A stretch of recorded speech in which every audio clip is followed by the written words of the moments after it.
Guys, balik lagi di channel YouTube aku, Anissa Malinsani. Kali ini aku akan ngebahas tentang teori-teori akuntansi, dimana sumbernya ini aku pakai buku dosen aku, teori akuntansi dalam perspektif penelitian akuntansi. Jadi di sini tuh ngebahas tentang teori-teori akuntansi yang akan aku rangkum dalam video aku kali ini. Yang pertama sih aku membahas tentang stewardship teori dan positive accounting teori.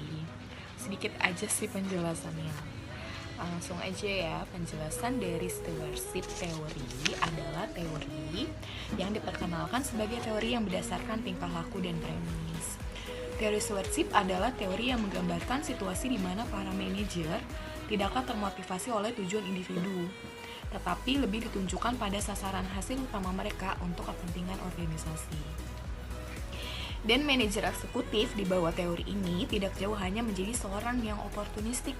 Pada dasarnya, manajemen juga ingin melakukan pekerjaan dengan baik untuk menjadi pengelola yang baik dari aset yang dimiliki oleh perusahaan.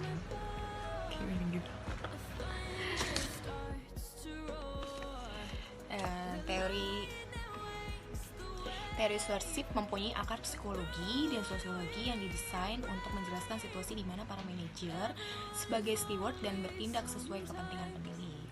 Dalam teori ini, manajer berperilaku sesuai kepentingan bersama. Ketika kepentingan steward dan pemilik tidak sama, steward akan berusaha bekerja sama daripada menentangnya. Karena steward merasa kepentingan bersama dan berperilaku sesuai dengan pemilik merupakan pertimbangan rasional. Karena steward lebih melihat pada usaha untuk mencapai dari tujuan organisasi tersebut. Guys, jadi teori stewardship ini menyatakan bahwa tidak ada hubungan permasalahan umum yang terjadi dengan motivasi manajemen, mengingat tidak ada permasalahan motivasi internal di kalangan eksekutif. Pertanyaannya tentang seberapa jauh eksekutif dapat mencapai kinerja perusahaan yang baik yang mereka cita-citakan. Dengan demikian, teori ini terjadi karena terdapat perbedaan kinerja yang timbul dari situasi struktural di mana manajemen eksekutif mempermudah tindakannya yang efektif. Jadi pada teori ini terdapat model of man yang didasarkan pada pelayanan yang memiliki perilaku di mana dia dapat dibentuk agar selalu dapat diajak bekerja sama dalam organisasi, memiliki perilaku kolektif atau berkelompok dengan utilitas tinggi daripada individunya dan selalu bersedia untuk melayani. Ada hubungan yang sangat antara kesuksesan organisasi dengan kepuasan prinsipal. Steward melindungi dan memaksimumkan shareholder melalui kinerja perusahaan. Peningkatan kinerja perusahaan akan mampu memuaskan sebagian besar organisasi yang lain, sebab sebagian besar shareholder memiliki kepentingan yang telah dilayani dengan baik. Guys, sebenarnya tujuan teori stewardship ini berbeda dengan tujuan teori akuntansi lainnya.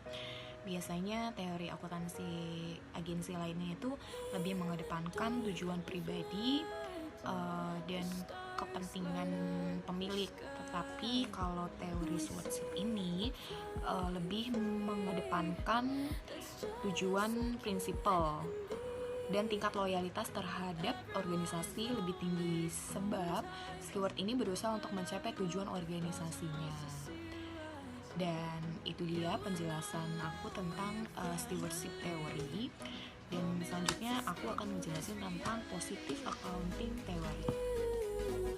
Nah, jadi teori akuntansi positif merupakan teori yang menjelaskan tentang kebijakan akuntansi dan praktiknya dalam perusahaan serta memprediksi kebijakan apa yang akan dipilih manajer dalam kondisi-kondisi tertentu di masa yang akan datang.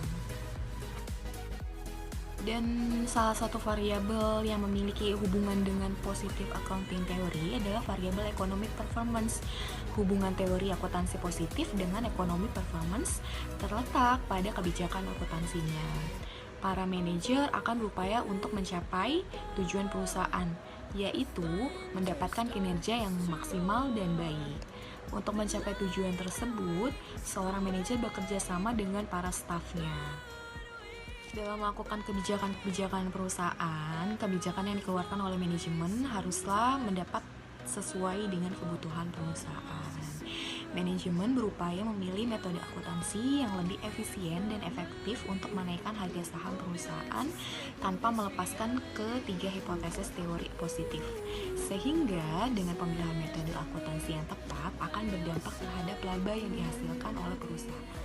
Selain itu, teori akuntansi positif memiliki hubungan dengan variabel bisnis strategi, yaitu para eksekutif akan memilih kebijakan yang terdapat dalam tiga hipotesis teori akuntansi.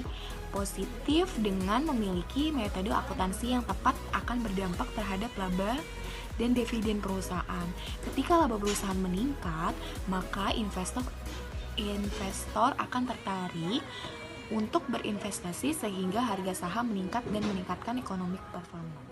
Selain itu, teori akuntansi positif memiliki hubungan dengan variabel bisnis strategi, yaitu para eksekutif akan memilih kebijakan yang terdapat dalam tiga hipotesis teori akuntansi positif.